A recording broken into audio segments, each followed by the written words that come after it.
اس سلسلے میں سود کے بارے میں علماء نے ایک بات یہ کہی، ابن تیمیہ رحمۃ اللہ علیہ مستقل رسالے میں ذکر کیا سوال کے جواب میں، کہ اگر کوئی آدمی اس کو معلوم نہیں تھا کہ سود حرام ہے یا جوا وغیرہ حرام ہے،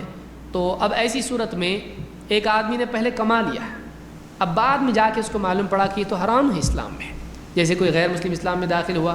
یا کوئی مسلمان بے دینی کی زندگی گزار رہا تھا، بعد میں جا کے اس کو معلوم پڑا،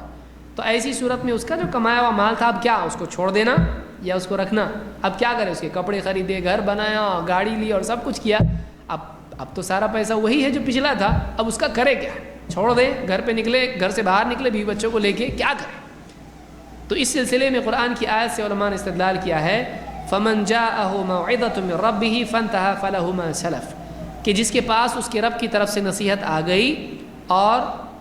فَمَنْ جَاءَهُ مَوْعِظَةٌ مِّن رَبِّهِ فَانْتَهَىٰ، وہ رک گیا، فَلَهُ مَا سَلَفَ، جو پہلے اس نے کما لیا تھا وہ اس کا ہے، جو پہلے اس نے کما لیا تھا وہ اس کا ہے۔ اللہ تعالیٰ نے بھی جب سود کی حرمت کی آیات نازل کیں تو اللہ کے نبی صلی اللہ علیہ وسلم نے جو لوگ سود کا کاروبار کرتے تھے ان سے نہیں کہا کہ سارا سود کا پیسہ پھینک دو،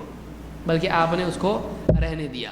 تو اس اعتبار سے اگر کوئی آدمی اس نے پہلے کما لیا ہے،